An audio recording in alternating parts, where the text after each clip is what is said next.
This is The Hummingbird That Lived Through Winter, William Saroyan. I'm reading this one from his own, he collected 97 of his favorite short stories in the Saroyan special, and I'm reading this one. Again, The Hummingbird That Lived Through Winter. I'm starting a couple paragraphs in at the heart of the story. Check out the full story if you're interested. There was a hummingbird once which in the wintertime did not leave our neighborhood in Fresno, California. I'll tell you about it. Across the street lived old Dicron, who was almost blind. He was past 80 and his wife was only a few years younger. They had a little house that was as neat inside as it was ordinary outside, except for old Dicron's garden, which was the best thing of its kind in the world. Plants, bushes, trees, all strong in sweet black moist earth whose guardian was old Dicron. All things from the sky loved this spot in our poor neighborhood, and old Dicron loved them. One freezing Sunday in the dead of winter, as I came home from Sunday school, I saw old Dicron standing in the middle of the street, trying to distinguish what was in his hand. Instead of going into our house to the fire as I had wanted to, I stood on the steps of the front porch and watched the old man. He would turn around and look upward at the trees, and then back to the palm of his hand. He stood in the street at least 2 minutes, and then at last he came to me. He held out his hand, and in Armenian he said, "What is it, this in my hand?" I looked. "It is a hummingbird," I said, half in English and half in Armenian. Hummingbird I said in English because I don't know its name in Armenian. "What is that?" old Dicron asked. "The little bird," I said. "You know, the one that comes in the summer and stands in the air and then shoots away. The one with the wings that beat so fast you can't see them. It's in your hand. It's dying." "Come with me," the old man said. "I can't see, and the old lady's at church. I can feel its heart beating. Is it in a bad way? Look again, once." I looked again. It was a sad thing to behold. This wonderful little creature of summertime in the big, rough hand of the old peasant. Here it was in the cold of winter, absolutely hopeless and pathetic, not suspended in a shaft of summer light, not the most alive thing in the world, but the most helpless and heartbreaking. "It's dying," I said.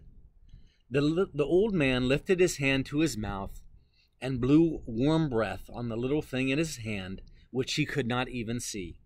"Stay now," he said in Armenian. "It is not long till summer. Stay, swift and lovely." We went into the kitchen of his little house, and while he blew warm breath on the bird, he told me what to do. "Put a tablespoon of honey over the gas fire and pour it onto my hand, but be sure it is not too hot." This was done. After a moment, the hummingbird began to show signs of fresh life. The warmth of the room, the vapor of the warm honey, and the will and love of the old man. Soon the old man could feel the change in his hand, and after a moment or two, the hummingbird began to take little dabs of honey. "It will live," the old man announced. "Stay and watch."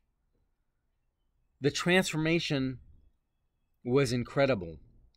The old man kept his hand generously opened, and I expected the helpless bird to shoot upward out of his hand, suspend itself in space, and scare the life out of me, which is exactly what happened.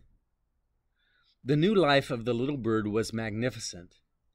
It spun about in the little kitchen, going to the window, coming back to the heat, suspending, circling as if it were summertime, and it had never felt better in its whole life.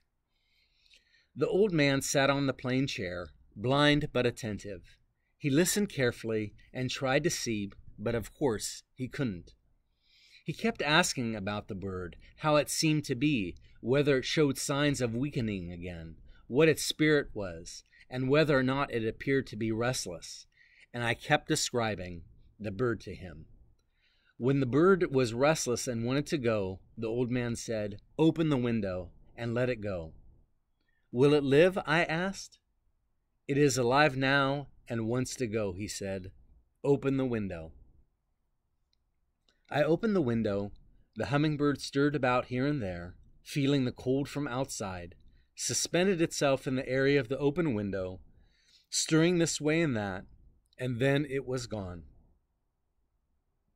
"Close the window," the old man said. We talked a minute or two, and then I went home. The old man claimed the hummingbird lived through that winter, but I never knew for sure. I saw hummingbirds again when the summer came, but I couldn't tell one from the other. One day in this summer, I asked the old man, "Did it live?" "The little bird?" he said. "Yes," I said. "The one that we gave honey to. You remember, the little bird that was dying in the winter? Did it live?" "Look about you," the old man said. "Do you see the bird?" "I see hummingbirds," I said. "Each of them is our bird," the old man said. "Each of them, he said swiftly and gently.